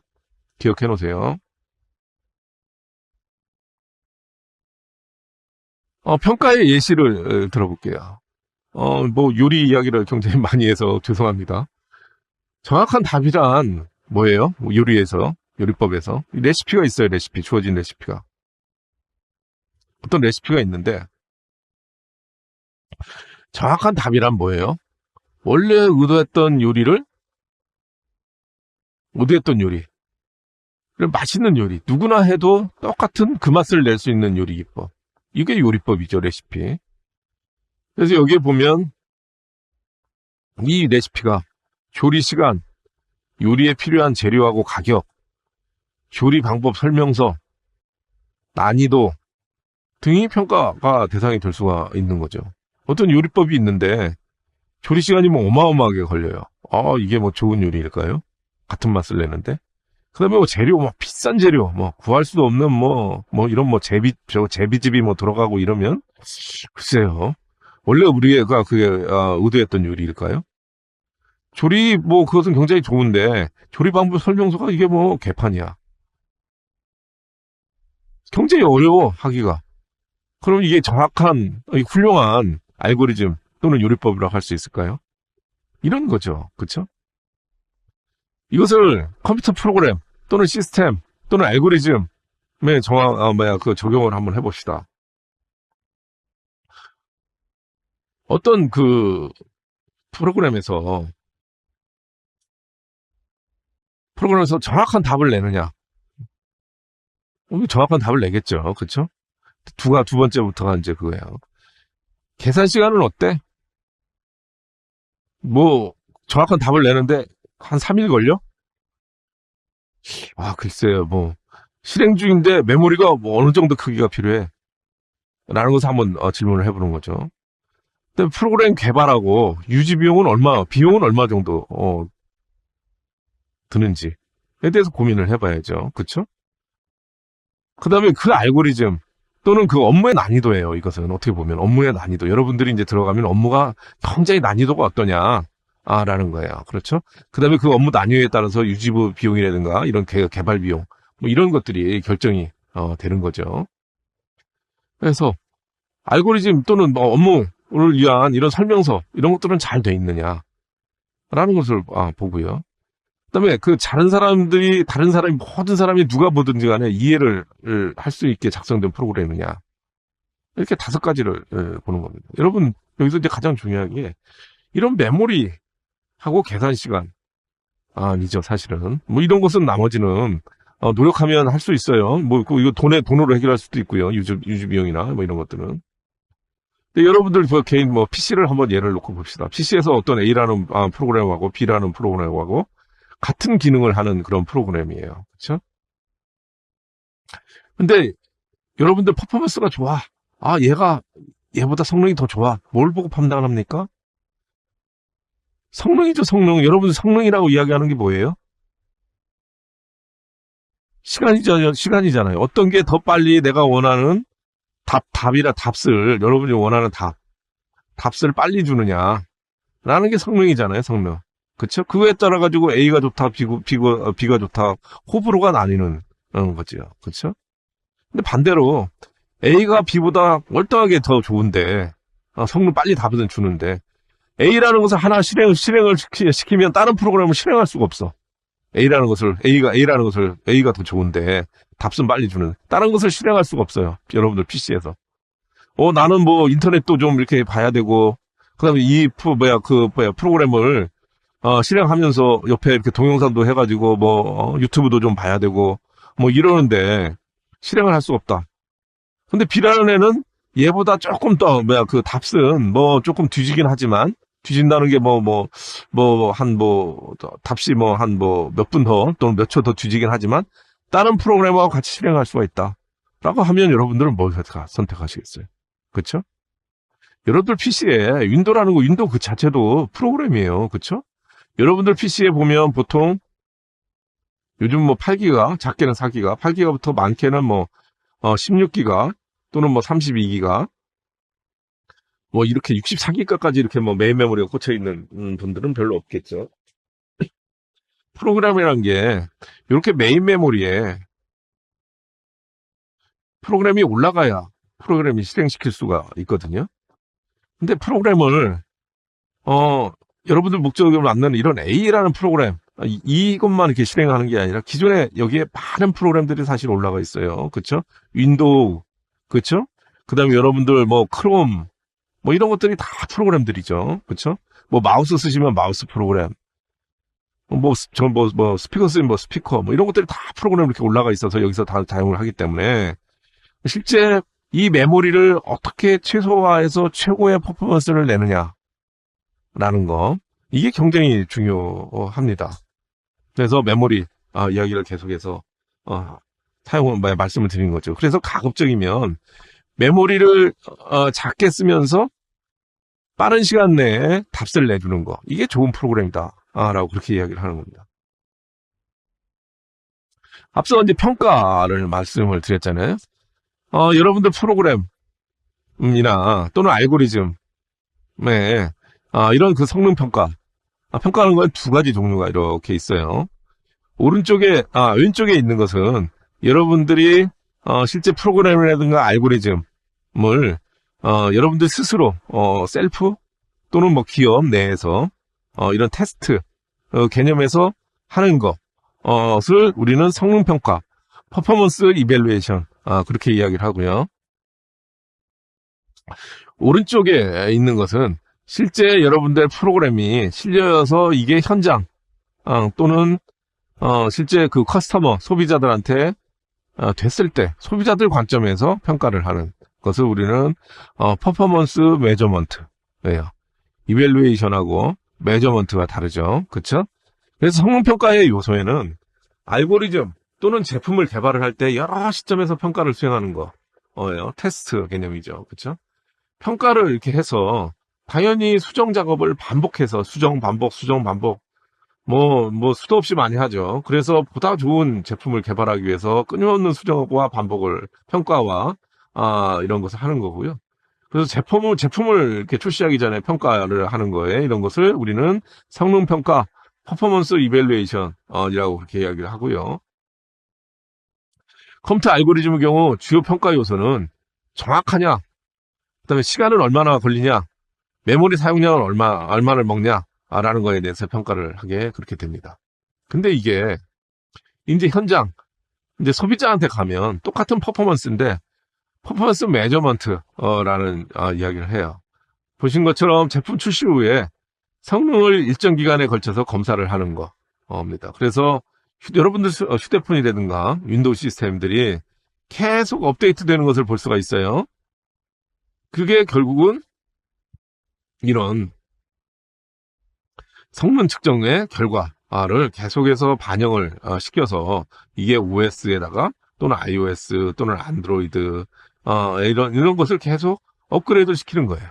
무슨 말씀인지 아시겠죠? 그래서 평가의 종류에는 두 가지가 있다. 하나는 테스트 개념, 제품이 출시되기 전에 개발 단계에서 하는 테스트 개념이 있고, 하나는 제품이 이제 출시돼가지고 실제 현장에 나가서 고객들한테 반응을 받아서 그런 것을 성능 측정이라고 하고, 이것을 퍼포먼스 매저먼트라고 이야기를 한다라는 겁니다. 컴퓨터 알고리즘의 성능 평가는 앞서 말씀드린 것처럼 결국 알고리즘은 이 프로그램을 작성해서 실행을 하는 거지 않습니까? 그렇죠? 이렇게 프로그램을 작성해서 실행을 했을 때 계산 시간은 얼마나 걸리냐, 그다음 필요한 메모리 크기 이 등을 예측을 해가지고 평가를 해야 되지 않겠습니까? 얘를 예측을 안 하고 그냥 곧바로 프로그램을 했다. 여러분들 뭐 프로그램이라고 하는 게 단순한 게 아니고, 한번 생각을 해보시면 뭐 기업의 뭐 ERP라든가 기업을 뭐 은행 한번 봅시다. 은행에서 뭐 또는 보험회사에서 뭐 어떤 보험 또는 은행의 그런 계좌 또는 은행의 뭐 여러 가지 뭐 그런 뭐 방대한 시스템에 그런 시스템을 프로그램을 한다. 업무를 개발을 한다. 라고 하면 이것이 우습게 프로그램을 시작할 일이 아니지 않겠습니까? 그렇죠? 알고리즘을 어떻게 개발하느냐에 따라서 앞서 말씀드렸던 이런 계산이라든가 메모리, 이 크기, 이를 다 생각을 해서 어떤 게 효율적이냐, 라는 것을 생각을 한 다음에 인력 투입. 결국 인력이라는 게 돈이니까. 그렇죠? 막대한 자금이 투자가 되는 일이고, 이것을 움직이려면 여러 가지 서버라든가, 그 다음에 스토리지라든가 이런 자원들, 컴퓨터, 여러분이 생각하는 컴퓨터, 자원이죠. 자원에 대한 막대한 투자를 해야 되기 때문에, 이런 것들을 미리 계산을 해야 된다, 이겁니다. 그래서 사용 언어, 그리고 컴퓨터 종류에 따라가지고, 실행 시간과, 필요한 메모리 크기가 서로 다르기 때문에, 프로그램 작성 전에 알고리즘 성능을 정확히 판단하는 것이 매우 중요한데, 이게 또한 매우 어렵다라는 겁니다. 그렇죠? 그래서 문제 해결에 필요한 기본 연산, 어떤 기업의 업무를 개발을 하는데, 기본 연산, 베이직 오퍼레이션을 정의를 먼저 하고, 이 연산의 사용 횟수를 계산을 해가지고 계산 시간을 이것을 척도로 하는 거죠. 그래서 일반적으로 입력 크기, 이 함수, 이 연산의 사용 횟수가 얼마나 되느냐, 라는 것을 가지고 이 알고리즘을 평가를 하게 됩니다. 어떻게 평가를 하느냐, 뒤에 제가 예시를 들어서 말씀을 드리겠습니다. 그래서 이것을 평가를 해서 예를 들어서 이런 거예요. 그냥 뭐 어떤 것을 1000만 번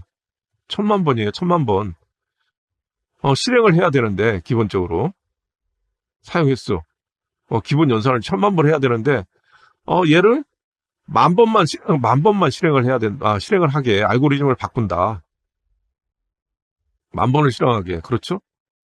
그러면 뭐예요? 1000만 분의 1이 세이브 되는 거예요, 시간이. 뭐 아주 비약적인 이런 레디칼한 예이긴 하지만 이렇다는 겁니다. 예를 들어볼게요. 우리 예 들을 때 항상 뭔지 눈에 익으셨죠? 이건 1에서부터 n까지 합을 구하는 프로그램 이에요. 그렇죠? 1에서부터 n의 값에 의해서 여기 보면 포문이 있잖아요. 이게 계속 n번이 수행이 돼야만이 이 합을 구해가지고 합을 구할 수가 있는 거지 않습니까? 요게 n은 계속 여기서 이게 몇 번 수행이 되느냐? 요걸 구하는 거예요. 요걸. 이해가 되셨죠? 그렇죠? 이 문제의 기본 연산은 뭐예요? 덧셈이잖아, 덧셈. 필요한 덧셈 수는 몇 번이에요? n번이잖아요, n번. 여기 n. 필요한 덧셈 수는 n. 1에서부터 n까지 합을 구하는 거니까. 이것을 루프라고 그래요, 루프. 앞서 말씀드렸죠, 반복 루프. 그렇죠? 이 루프의 반복 횟수가 n의 비례를 하게 되잖아요. 그렇죠? 기본 연산에 필요한 횟수만으로 필요한 시간을 짐작을 할 수가 있어요. 그렇죠? 그래서 아까 1000만 번 이것을 룹을 돌리면 예를 들어서 한 룹 도는데 뭐 1초가 걸린다고 봅시다. 그러면 1000만 초가 필요한 거예요. 몇 시간인지 모르겠네. 하여튼 1000만 초가 필요한데 얘를 10,000초 필요하게 1000만 분의 1로 1000만 분의 그걸 줄이면 하면 10,000초만 필요하게 되는 거죠. 그렇죠? 그래서 얘를 이런 거에 의해서 필요한 시간을 짐작을 할 수가 있는 거예요. 그래서 입력값 있기, 여기도 다 그 시간이 들어가죠, 사실은. 입력값 있기, 변수 썸의 초기화, 여기도 시간이 들어가죠. 그쵸? 여기도 시간이 들어가고. 그 다음에 결과물값 출력. 모든 사실은 이제 시간이 필요한데, 이런 그 콘스턴트, 고정값은 무시를 해요. 무시. 왜냐? 얘에 비해서 상대적으로 경쟁이 작기 때문에. 순간이잖아요, 컴퓨터에서. 그쵸? 실제 룹 몇 번 도느냐. 이 룹이 사실 무서운 거지. 근데 얘는 아마 뭐 1억 정도, 제가 이거 했는데 1억 정도도 뭐 계산을 하더라도 아마, 별 시간 안 들고 아마 뭐 1000만 번 돌더라도 1에서 1000만까지 더해라 하더라도 별 시간 안 들고 답을 낼 거예요. 근데 이런 문제는 조금 다르죠. 그쵸? 여기 한번 보십시오. 시그마. 여러분 이제 고등학교 때 다 배우셨죠? 여기 보시는 것처럼. 시그마가 두 개가 있어요. 그쵸? K1에서부터 N까지 더해라. 라는 거잖아요. 계속 할 때까지 얘를 더해라. 뭘 더해야 돼요? 얘를 더하는 거예요. 그쵸? K1에서부터 N까지. 이때 얘를 계속 도는 거예요. 근데 또 보니까 또 시그마가 있네? 여기 보니까. 얘는 I1에서부터 K까지 할 때까지 계속 더하는 거예요. 계속. 뭘 더하는 거예요? I를. 루비? 어때요? 루비? 딱 보더라도? 두 개가 있겠죠. 그쵸? 이거 한번 봅시다. 이거. 여기에요. 눈대중으로 이렇게 보시면 따라올 수 있어요. 먼저, N을 선언을 해야 되겠죠. N이 있으니까. N을 넣어라. N은 정수해야죠. 그쵸? 정수. 인풋 값을 정수를 넣어. 그러면 얘가, N번만큼 수행이 되겠죠. 너무 낙서를 많이 했네. 좀 지우고.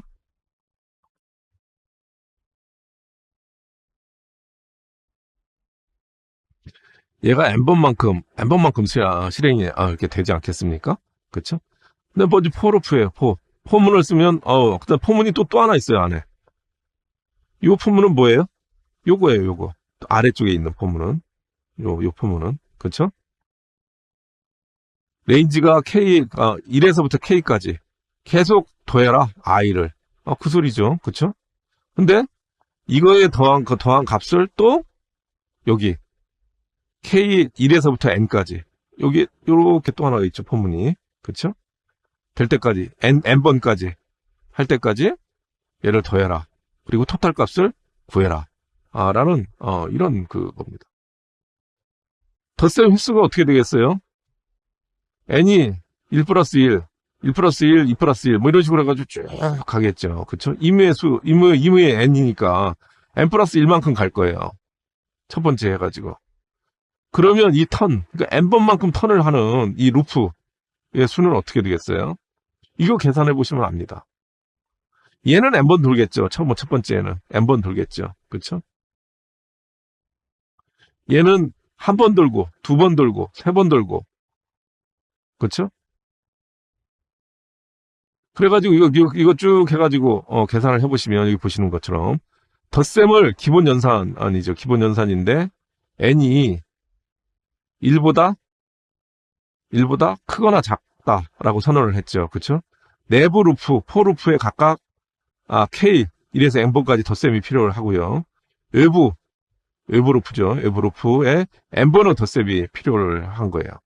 그래서 얘를 계산을 해보면 턴하는 이 루프가 도는 그 숫자는 전체 덧셈 수는 이런 숫자가 나옵니다.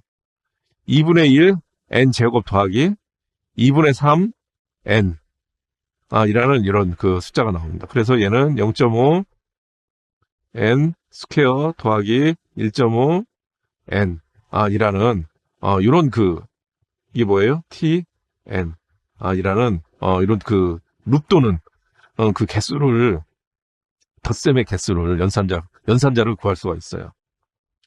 잘 따로 오셔야 됩니다. 순열을 한번 볼까요? 퍼뮤테이션. 이건 더 골 때리죠. 그쵸? N개의 원소로 구성된 집합에 퍼뮤테이션을 출력을 하려면 얼마나 많은 시간이 필요할까라는 겁니다. N이 3이에요, 아까. 아니, 3의 순열을 구해라. 라는 거예요. 그쵸? 3팩토리얼이잖아요. 3팩토리얼. 그쵸? 1 곱하기 2 곱하기 3이잖아요. 6가지 이네요. n이 3이 집합이 ABC가 있어요. 이렇게 구할 수 있어요. ABC, 그리고 CAB, 뭐 이렇게 갈 때까지. 이렇게 구할 수가, 그래서 보세요. 6개. 6개잖아요. 그쵸? 이렇게 퍼뮤테이션을 출력을 할 수가 있어요.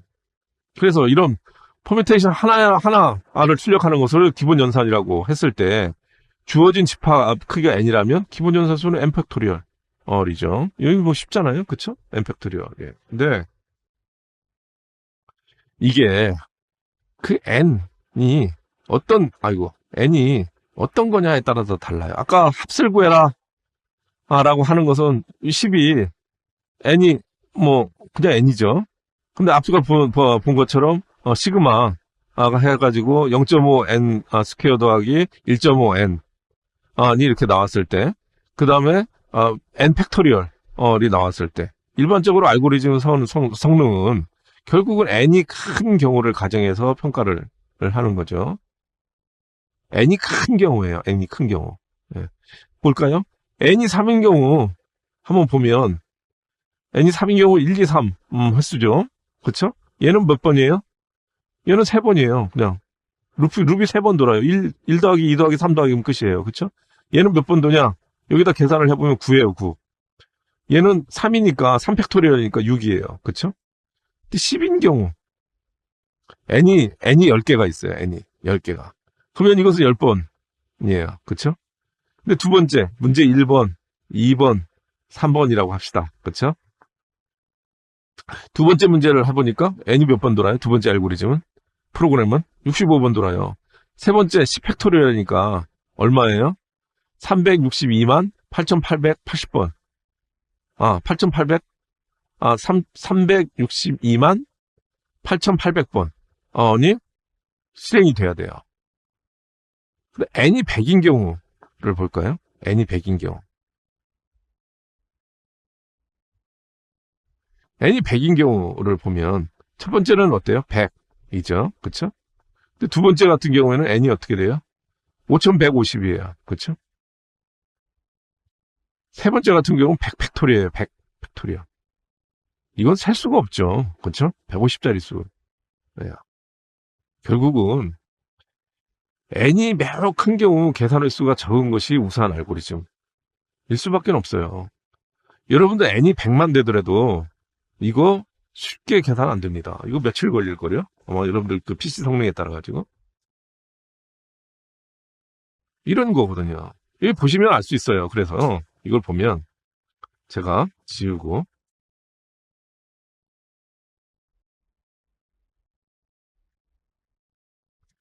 보시면 이렇게 이게 n값이에요. 그렇죠?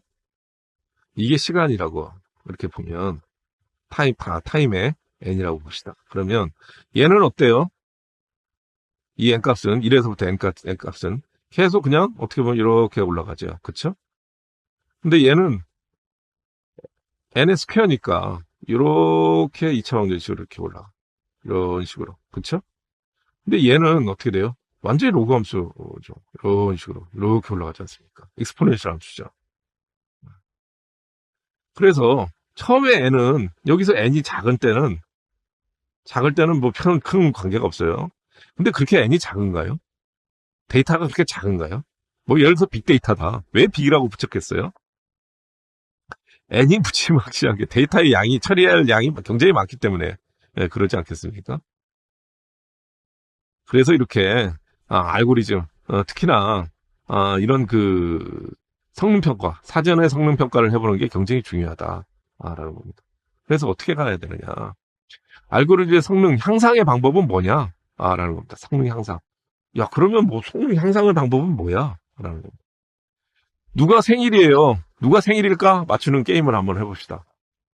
이 강의를 수강하시는 분 중에 혹시 성함이 순이 이신 분은 뭐 기분 나빠하지 마시고 그냥 뭐 순이 우리나라에서 뭐 철수라고 그럴까요? 하여튼 뭐 순이라고 합시다. 순이가 어떤 생일 파티에 가보니까 N명의 아이들이 일렬로 서 있어요. 근데 이 중에서 한 아이만 생일이라고 하는 거예요. 그래서 누가 생일일까? 라는 그것을 맞추는 방법이에요.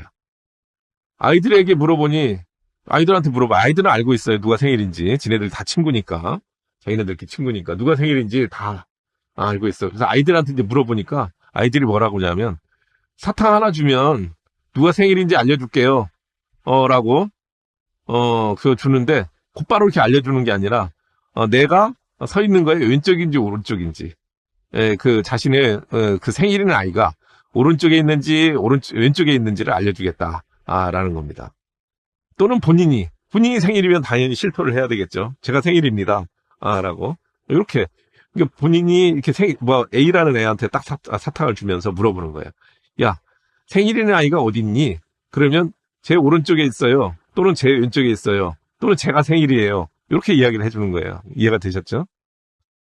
문제는 어때요? 뭐 사탕을 돈이라고 합시다. 뭐 사탕이야 뭐 많이 줄 수 있는데 사탕을 돈이라고 이렇게 생각을 하고 한번 따라와 주세요. 사탕을 가장 적게 주고 누가 생일인지 알려면 우리 순이는 어찌해야 할까? 라는 게 문제예요. 그쵸? 돈을 가장 절약하면서 답을 찾는 거. 어떻게 해야 될까라는 겁니다. 가장 심플한 방법은 뭐예요? 시퀀스 서치죠. 그쵸? 가장 왼쪽에 있는 아이한테 물어보는 거예요. 너 생일이니? 그 다음, 너 생일이니? 너 생일이니? 생일이니? 생일이니? 생일이니? 생일이니? 또 공교롭게 맨 끝에 N번째 물어봤는데 얘가 생일이야. 그러면 최대 몇 개의 사탕이 필요해요? N개의 사탕이 필요하잖아요. 그쵸? 이러면 적자죠, 적자. 방법 2. 우측에 있는, 학생부터 시작을 해요. 나는 이제 좌측에 있으니까 우측에 있는 학생. 마찬가지죠. 최대 N개의 사탕이 필요하고, 평균적으로, 뭐 학생이 뭐 같이 뭐 이렇게 극단적으로 끝에 있을 뭐 그런 확률은 없으니까, 평균적으로 보면, N의 반절 정도의 사탕은 필요하다. 왜냐니까 그쵸? 확률이잖아요. 이것도 반절 정도의 사탕은 필요하다라는 겁니다. 평균적 컴퓨팅 사고의 방법을 한번 적용을 한번 해봅시다. 이 알고리즘의 성능 향상을 위해서. 패턴 인식이에요. 패턴 인식. 앞서 우리가 패턴 인식에 대해서 배웠죠. N명의 아이들 중에서 단 한 명만이 생일이에요. 그쵸? 사탕을 받는 아이는 생일인 아이가 자신의 A라는 애한테 물어보는데, 우리 순이가. 이 A라는 애는 세 가지만 대답을 해요. 본인이 오른쪽인지, 또는 왼쪽인지, 또는 본인인지. 그쵸? 라는 것만. 이렇게 이야기를 해요. 사탕을 줄 때마다. 그러면, 2분의 1, 즉, 가운데 있는 아이한테 물어보면, 어땠어요? 대략? 생일인 아이는 대략? 어때요? 반절로 줄어드는 거죠. 얘한테 물어보면, 어때요? 얘가 왼쪽인지, 오른쪽인지 알려주잖아요. 가운데 있는 아이한테.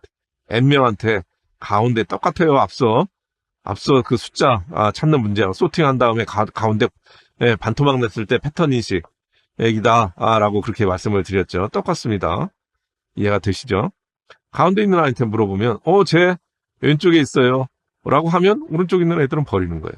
제 오른쪽에 있어요. 왼쪽에 있는 애들은 버리는 거예요. 이것을 분할이라고 그렇게 분할을 통한 알고리즘이라고 그렇게 이야기를 하는 거죠.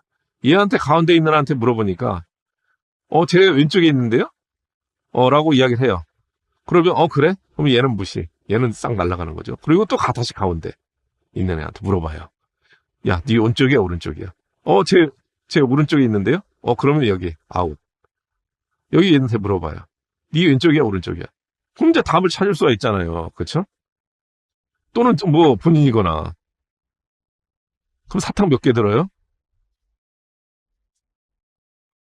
사탕의 개수를 줄여야 하므로 하나에게 질문을 하는 것을 기본 연산, 베이직 오퍼레이션이라고 그렇게 이야기할 수가 있는 거죠. 그렇죠? 학생들에게 몇 번 질문해야 생일이라는 애를 찾을 수가 있어요. 이게 16개 애잖아요. 그렇지. 0에서부터 15까지니까 16명 학생이 있네요. 뭐 가운데 7이거나 8이거나 뭐 관계없습니다. 근데 7이라고 합시다. 7한테 물어봐요. 7번째 학생한테. 왼쪽이야, 오른쪽이야? 사탕 하나 주면서. 그쵸? 그럼 이 학생이, 대답을 하는 거죠. 아, 오른쪽이에요. 그래. 왼쪽에 있는 아이들아, 미안. 싹 없애는 거죠. 얘들한테 안 물어봐요. 그리고 또 가운데, 11번, 이번에는 여기, 11번째 있는 아이가 가운데네요. 얘도, 지금 생일 아니니까 얘도 아웃. 사탕 하나 줬죠, 얘는. 그 다음에 얘한테 물어보는 거예요. 왼쪽이야, 오른쪽이야? 오른쪽이야. 미안하다. 3명 아웃. 그쵸? 그 다음에 여기한테 물어봐요. 가운데 있는 아이한테. 왼쪽이야, 오른쪽이야? 저기요. 오른쪽이에요. 그럼 얘, 미안. 사탕 안 주는 거예요. 얘한테 물어봐요. 너 왼쪽이야, 오른쪽이야? 저기 오른쪽이에요. 너구나. 사탕 몇 개 필요했어요? 하나, 둘, 셋, 넷. 얘도 생일이니까 줘야 되겠죠. 하여튼 4개가 필요합니다. 얘는 그냥 맞췄으니까 안 줘도 되는데 생일이니까 4개. 4개가 필요하고 덤으로 하나 더. 이런 것을, 이렇게 조사를 계속 반씩으로 들었지 않습니까? 이런 것을 우리 아까 뭐라고 그랬어요? 바이너리 서치. 이렇게 이야기를 했죠. 그래서 K는 결국은 그쵸? 로그 N. 이 경우 로그 N번 질문을 한 거예요.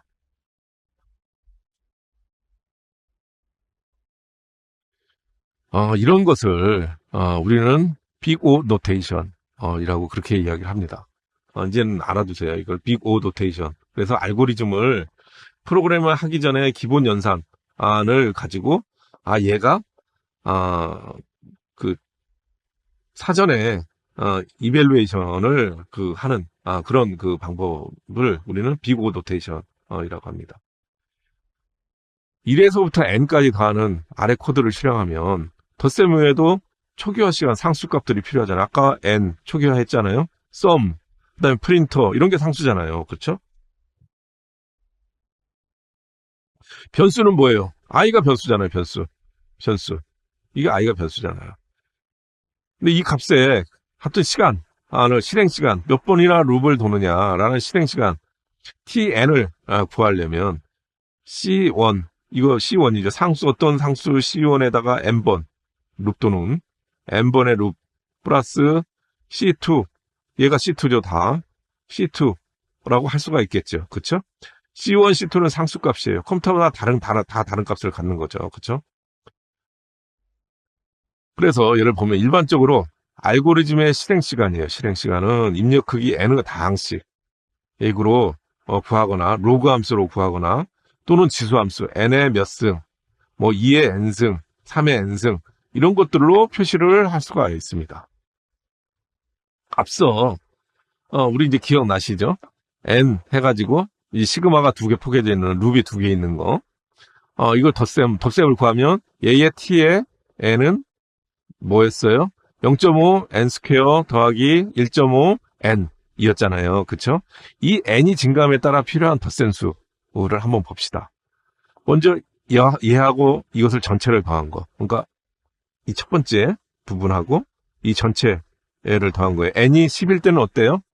얘가 50이었는데 15 추가돼가지고 65죠. 그쵸?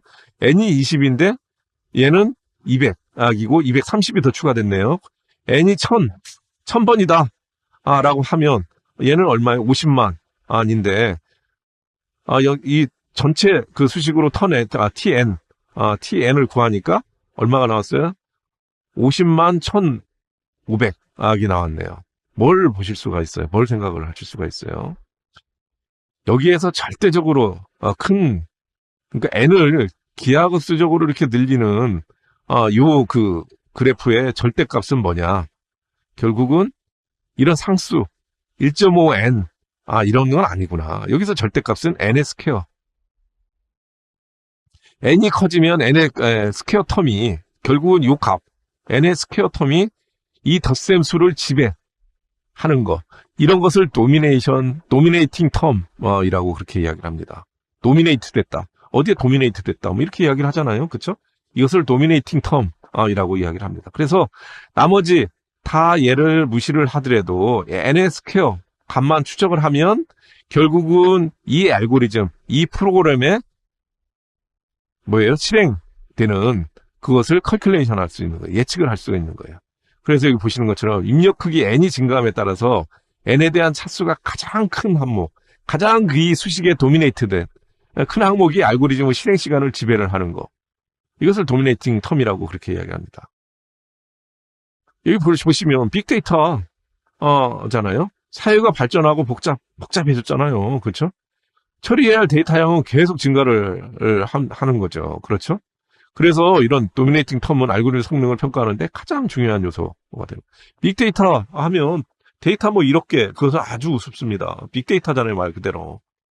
얘를 다 분석을 해야 된다라고 하면 이 N 스퀘어, 이 룹을, 이 시간을 어떻게 줄이느냐, 이것을 어떻게 효율화하느냐에 따라서 프로그램의 성능이 결정이 된다. 이겁니다.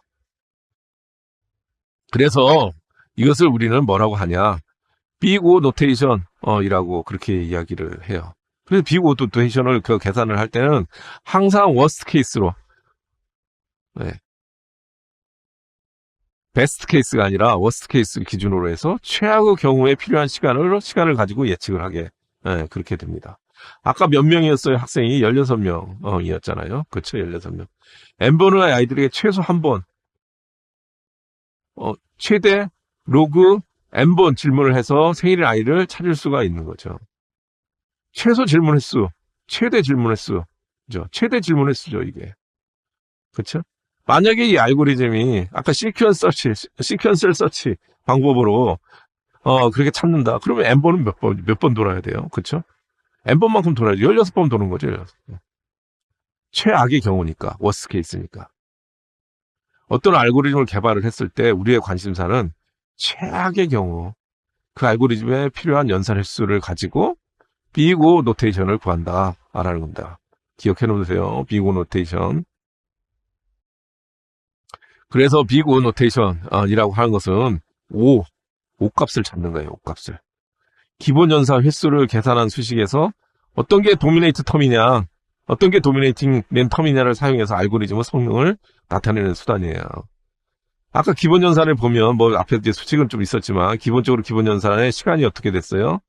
C 상수죠. CK의 NK 더하기 CK-NK 마이너스 승 뭐 이런 식으로 이렇게 쭉 해가지고 C0 이렇게 있죠. 그쵸? 그러면 여기에 도미네이트 된 건 뭐예요? NK죠. NK.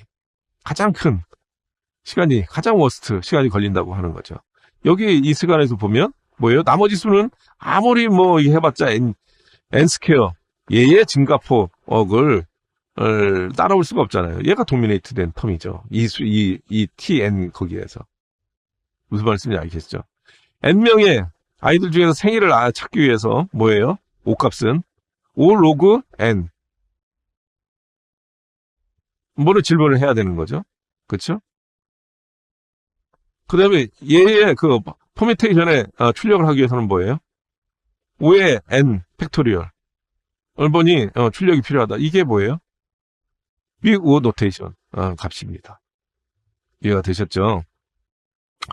그래서 빅오 노테이션의 특징을 살펴보면 최악의 경우 실행값을 추상화한 것이에요. 그래서 모든 상수값을 생략하고 실제 수행할 컴퓨터의 역량을 받지 않고 알고리즘을 성능을 평가를 할 수 있는 그런 방법입니다. 최악의 경우 연산수가 0.5n 스퀘어 더하기 10n 더하기 100이라면 도미네이션 상수값을 다 생략을 하고 n2 5 값은 n2 이게 빅오 노테이션 값이 있는 거죠. 그래서 5가 얼마냐 라는 겁니다. 어떤 게 이 알고리즘의 빅오 노테이션 값은 얼마냐 뭐냐 라는 거죠. 그래서 그게 정말 익스포넨셜 함수로 증가를 하느냐 아니면 이게 뭐 이런 추이를 보는 거예요. 추이를. 이게 n만큼 뭐 빅데이터니까 n은 모르죠. 뭐 1억이 될지 2억이 될지 뭐 10억이 될지 모르죠. 그렇죠? 그래서 시간이 결정이 되는 거죠. 그래서 이것을 줄이는 거예요. 이 시간을. n이 무한대로 가더라도. 그래서 어떤 알고리즘의 실행 시간이 5GN이라면 이 알고리즘의 시간 복잡도는 5GN이다. 빅오 노테이션은 5GN이다. 라고 이렇게 이야기를 해서 하는 거다라는 겁니다. 네. 오늘 강의를 전체를 정리를 해보도록 하겠습니다. 먼저 첫 번째 말씀드렸던 같이 공부했던 사항이 알고리즘입니다. 알고리즘은 분해 패턴 인식 추상화, 저희 4강 때 배웠죠. 과정을 통해서 명확해진 문제들이 있을 거예요. 그것을 해결을 이제 해야 되는데 순서대로 나열한 것, 그것을 알고리즘이라고 이야기를 하고요. 알고리즘은 자연어, 순서도, 의사 코드로 표현을 할 수가 있다라고 설명을 드렸습니다. 앞서 말씀드렸던 알고리즘, 자연어, 순서도, 의사 코드 그렇게 표현할 수 있는데, 자연어라는 것은 뭐예요? 말 그대로 우리가 자연스럽게 말하는 거. 문제 해결하기 위한 절차를 단계별로 자연스럽게 말로써 기술하는 거. 이것을 자연어라고 이야기를 하고요. 순서도라는 것은 말씀드린 것처럼 표준화된 기호와 도형들이 있어요. 플로우 차트라고 이야기를 하는데, 이런 데이터의 흐름과 수행하는 절차들을 정리하는 거. 이것을 순서도로 하고요. 의사 코드로 알고리즘을 만들 수 있다라고 했습니다. 여러분들이 가장 편한, 여러분들이 저하고 이제 같이 파이썬을 공부를 하면 파이썬이 편하시겠죠. 그런 프로그래밍 언어 코드를 흉내내서 알고리즘을 기술하는 거. 이것을 의사 코드. 그래서 알고리즘은 크게 세 가지로, 자연어로 알고리즘을 만들 수 있고요. 순서도로 만들 수 있고요. 의사 코드로 만들 수 있는데, 알고리즘의 목적은 뭐다? 컴퓨터가 자동적으로 문제를 해결하고, 결국은 걔를 프로그램화 해야 되니까, 그쵸? 의사 코드, 순서도나 의사 코드를 만들어서, 실제 프로그램으로 넘어가게, 자동화로 넘어가기 편하게 만드는 게 좋다라는 말씀을 드렸습니다. 이 부분이 조금 이제 어려우셨을 거라고 생각이 되는데요. 알고리즘의 성능 평가입니다. 그렇죠? 오더 노테이션 방법에 대해서 제가 설명을 드렸어요. 그래서 조금 이제 어려우셨을 것 같은데, 입력이 매우 큰 경우, 최악의 경우를 가정해서 측정이 하는 게, 성능 평가 때는 항상 이렇게 좋은 상황경에서만 평가를 하면 항상 좋은 결과가 나오겠죠. 그렇게 하면 안 되고, 입력이 매우 큰 경우, 최악의 경우를 상정해서 측정이 되도록 하는 게 맞겠죠. 이런 상황에서도 불구하고 최고의 성능을 발휘할 수 있도록 설계되는 거, 그게 좋은 알고리즘 아니겠습니까? 그렇죠? 그렇게 평가가 돼야 하는 거죠. 그래서 알고리즘 성능 평가에 대해서 여러분들한테 같이 공부를 해봤습니다. 예, 오늘 5강 여기서 마치도록 하겠습니다. 여러분들 한 주 동안 잘 지내시고요. 다음 6강 때 뵙도록 하겠습니다. 예, 감사합니다.